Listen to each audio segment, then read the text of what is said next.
Hello, everyone. This is Faldi, and I want to welcome you back to a continuation of this amazing series. Last time, we alluded to the fact that we will be discussing the 7 steps that Christopher Luxenberg used in his book to make his case in terms of proving that there are words in the Quran that can date back to not Arabic, but rather Aramaic or Syriac. And today, with me here in studio, Dr. J. Smith is going to walk us through those 7 steps, and we will show you the book one more time in case you missed it last time, because we encourage all of you to go and buy this book. Believe it or not, before it becomes basically out of stock, or maybe even after we do this series, it will not be available anymore. So who knows? So Dr. J, thank you so much again for doing this. And I see that you're holding the book in your hand. Again, if you can kindly read the name for people. It's called The Syro-Aramaic Reading of the Quran by Christoph Luxenberg. And you can get this on Amazon.com or Amazon.co.uk or whatever Amazon in your particular part of the world. Grab it while there are stocks last, because they are being bought by people from all over the world, and people are reading it. Finally, they're reading it. Since it's been out from 2000, and I think they had to reprint it, and this is 2007. So the last printing is 2007. If we completely buy up all the stocks, they're going to have to reprint it again. But until that happens, get what is available. What's the thesis of this book in general? Really, it's decoding the language of the Quran. What they wanted to do is he wanted to find out really what was in the Quran. He's following what Gunther Lulling did in this book, and he wanted to take it one step further. And he said Gunther Lulling was the first to go and find the hymns that are in the poetry, these Christian hymns, and he did it just by taking off the harakats and the ijabs, the dots, and just went down to the razm. Well, he said, hold on a minute, there's another problem. And that is, when you go and look at the Quran, you will find there's about 25% of the Quran that just does not make sense. Mm-hmm. You know this, I've known this, all Muslim scholars know this. Muslim scholars have had a dilemma since as long as the Quran has been written. How do you deal with this 25%, which no one understands? The Muslim scholars don't understand, the Western scholars don't understand it. Some of these are these letters that we're going to talk about later. Mysterious letters, yeah. These mysterious letters, they call them mysterious letters because there are mystery. No one understands. There is no rhyme or reason to them. So he decided, I'm going to try to find out. They call them the dark passages. That's the name that's given to them in academic terms. The dark passages. And he said, I'd like to find out what those dark passages are. And so he went back and he did what Gunther Lulling did, but he went much further than Gunther Lulling. And that's what we're going to talk about now. Wonderful. Thank you so much, brother. And as everyone is watching right now, please make sure you take good notes of the things that we will be sharing. And if you run across something that maybe needs further clarification, send us an email or comment to us. But also, if you're someone, by the way, who speaks Aramaic or maybe Syriac, we welcome your feedback as well. So, brother, walk us through these 7 steps. I've got them all here. And if you go up on Fander Films and you go back to the 22nd of November, I unpacked them one at a time in a video that I did there with our good friend, Thomas Alexander. And that's gone over 100,000 people have watched it. And that's important, folks, because we piggyback on each other here. So please go for the larger explanation of this. End of November, we did this. Over 100,000 people have watched because this is so dynamic. And the first thing, now let me just say this also to people who are watching. Whenever I do a video, I actually I do an outline of whatever's in that video in the description box. I'm given 800 words, and sometimes I fill up every one of those 800 words. So most of everything that's on the video will be there in the description box. I do that intentionally because I'm hearing an awful lot of you are saying, this is great stuff, but I can't remember it. By the time I end, I can't remember what I've seen. And if I want to use it with other people, if I want to introduce it for Muslims, how do I do it? Can you please write this up? So I have been for the last 2 years, I have been writing everything that's in my videos is written up. It is there, ready for you to use. And I'm just now, all I've done is I've taken my description boxes, and I said this too as I was coming down in the car. These are nothing than that what you can are already there on the description box. Right. So let me just read what these 7 steps are. It's in the description box. You can go and see it, grab it, learn it, give it to your Muslim friends. You Muslims, show it to your imams, show it to your scholars, and say, Luxemburg has done you a favor, because he has gone back and he has taken the onion and he's peeled it. He has peeled it. Or, as we have been saying, he has sifted it. He has taken and he's put it through the sifter. And this is called textual criticism. It is straight textual criticism. So what you're getting through is the pure stuff that we're going to go down and we're going to find out what came out the other end. When he put it through the sift, what did he find? And he took 7 different ways to get to his conclusion. Number 1, what he first did, he went to these dark passages and he went to Al-Tabari from the 10th century. And he said, what does Al-Tabari say about this verse? What does Al-Tabari say about this verse? What does Al-Tabari say about these dark passages? This is commentary. Right. This is called tafsir.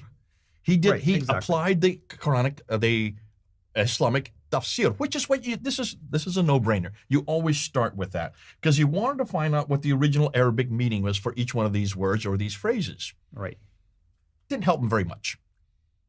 So that was the first layer. But some words, he got some meanings. Mm-hmm. So then he went a step further. Step number 2, he then went to the Lisan al-Arab, which is Lisan al-Arab, yeah. This is from 1290. This is Ibn Manzur's dictionary, Arabic dictionary. It's a very well-known dictionary, actually. But it's the 13th century. That's the unfortunate thing. But it's way much later because the Quran was supposedly written in the 7th and 8th century, right? And that's interesting you bring this up, by the way. Remember the word that our friend Shabir Ali picked on when you and I were doing a study on some of the variant readings in chapter 98. And he was using Lisan al-Arab, which I felt was a joke, actually, to rely on something later that was trying to reinterpret things. So I'm glad you brought the date up, actually. Boy, those are good-looking threads you're wearing. What have I just said? Yeah. That would make no sense in the 1920s or That's the true. 1950s That's or true. even the 1960s. Those are gorgeous-looking threads you're wearing. Yeah. But today, we know those are great-looking clothes. The word thread, look at the word gay. We say he's a gay man. You look at the old movies. It was being used. Anybody who's a gay man means he was happy. You say he's a gay man today, and gay is a completely different meaning. It means he's a homosexual. So words change, especially from the 7th, 8th, 9th. Now we're talking about the 13th century, 1290 when this is written. And so Luxembourg did not help him much because that was much too late to make it. So he was getting fed up. He says, no wonder no one can find out the meaning because they have only been using Tabari and Manzur. And Manzur is much too late and Al-Tabari is too late.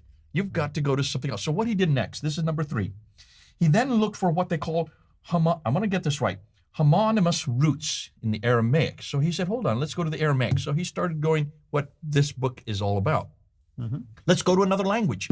Let's go to a sister language. Oh, let's go to the language from which Arabic was derived. See, Arabic is a very new language.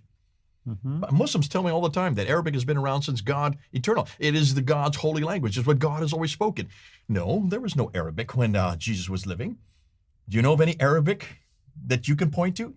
Any Arabic texts? There are Arabs, but not necessarily the Arabic text. There is nothing written at all. Yeah. We don't have any of it. Even, I would suggest, even the Arabic is something that is derived. And people don't realize that even Arabic is a new language. It is not as old as many of the archaic ancient languages because, for one very good reason, almost everything that we know in Arabic can only be given to us, brought to us. There's no recording of it. There is no way of knowing how old it is. The best we can go to is to look at the text itself. And there is no text prior to the 4th century AD. We have nothing prior. And one of the earliest that we have are the suspended poems by Ibn Qais. That's one of the earliest that we have. But nonetheless, let's go to the Aramaic, since this is the sister language from which the Arabic then was derived. We've talked about the Nabatean Aramaic. Well, this is Syro-Aramaic, so it's a little bit further north. This is up in what is today Damascus, which is one of the oldest cities in the world that existed. So he went back to looked for homonymous roots to see if there was any meaning in those. And he suddenly started coming across a lot of the material. The Aramaic started uncovering a lot for him, and this was a surprise to him. Well, it shouldn't have been because he's not the first to have thought it, because this is exactly what Gunther Luning found. So it's not that it was something new, it's just that no one had tried to do this before. So that was number 3. And he found out quite a bit of the passages. Then he went and he tried introducing the Aramaic diacritics, their dots and their vowels. And he came up with a whole new set of words. That was number 4. And then he wanted to look at the Aramaic roots. Once he put the Aramaic dots and vowels on it, he said, well, hold on a minute. let's look at the different types. So he moved them around. He said, let's put, instead of having the equivalent of the dhamma here, let's put a kasra here. Instead of putting a fatha here, let's put a dhamma here. So he started moving them around for the Aramaic equivalent. And he suddenly came up with a whole new set of words that suddenly a lot of these phrases started making sense. So that was number 5. Then he tried to retranslate the presumably Arabic words back into Aramaic. So he took the Arabic, put them back into Aramaic, and looked for the semantic meanings in a Syro-Aramaic environment, which is number 6.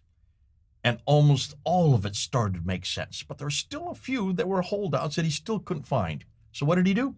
Number 7, he looked for lost meanings of Arabic word by looking in the 10th century Syro-Aramaic lexicons. He went to the equivalent of the Manzur, the Ibn Mansur's lexicon. Yeah. He then went to the equivalent in the Aramaic lexicons, which were replete because there was lots of them. Because the Aramaic, remember, Aramaic lexicons have been around since the 3rd, 4th, 5th, and 6th century because Aramaic was the liturgical language of all the Christians. So there's lots that he could do from. Once he had gone to that 7th step, he was able to uncover all the dark passages and also the mysterious letters. Now, what have I just done? 1, 2, 3, 4, 5, 6, 7. Tafsir. You go to the tafsir, you start with the tafsir, then you go to the Lisan al-Arab, which is the dictionary, then you go down to the homonymous roots, you go through the diacritics, then you look for Aramaic equivalent in diacritics, then you retranslate it back into Aramaic, and then finally you go to the lexicon, the Aramaic lexicon. By doing this, now this is straight textual criticism. He didn't make this up. We do this whenever we look at something that's been translated from one language to another, or coming out, deriving from one text to another. You always go through this process. It's not something that he created out of nihilo. This was actually, ex nihilo, excuse me. This was actually straight textual criticism. And he has been castigated, he has been vilified, he has been categorized, because 1 or 2 he got wrong. That's true. He did. You go find 1 or 2 and he's corrected that since time. That's called peer review. You need to do that. That's right. But by doing that, he was able to uncover all of the 25%. What's interesting is he went to those passages that talk about the Huris. Yeah, I was going to mention he's known for that devastating discoveries that when you're talking about Hur and Ain or Huris, you're talking about grapes. Hold on a minute. Yeah. That's not what Muslims say. Of course, that's not what What's they're waiting saying. for all these Muslims when they blow themselves up? And actually, in chapter 47, verse 4, and when they blow themselves up, and it says, if those who die in the cause of Allah, great shall be their reward. What reward is waiting for them? You need to go to chapter 55. You need to go to chapter 56. You need to go to chapter 76 and 75. And what do you find? These are these hurs waiting for them. These are these virginal women. Pure virgins, basically. With translucent skin. That's right. That's right. And firm breasts. That's right. What is translucent and what is firm and what is waiting for them in heaven?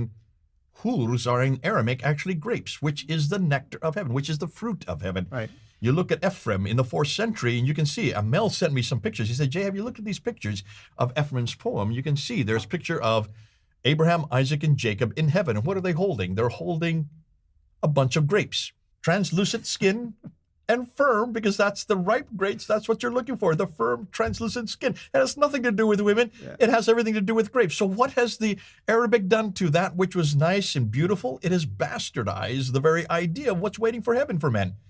It has nothing to do with women. Almost everything you see in the Quran brings it back to women waiting for them. No, this is grapes that's waiting for us as we get to heaven. We're going to get into that in the next section, looking at some other examples. I was going to say before, basically, you asked me to wait. I love grapes, but not to the point of dying for them. And sadly, our Muslim friends, after this discovery, they still insist that the language of the Quran is correct over something that at least consider tracing it back to the origin of that word. Because even in Arabic, it's kind of like really strange. You don't go around telling people, you look like a whore, I mean, you don't talk like this. Only the Quran uses language like this to describe women. And sadly, there's this sexual mentality that is embedded in the Quran that I've seen videos of soon-to-be martyrs who are actually excited that they're going to go to heaven right now after they blow themselves up to the whores, not to see God, to see the whores who are waiting for them. What a devastating thing. It's absolutely devastating especially when you realize what's waiting for us in heaven. It has nothing to do with Amen. food. It has nothing to do with wine, women, and song. Sorry, women. It's Jesus that's waiting for us. So what's next?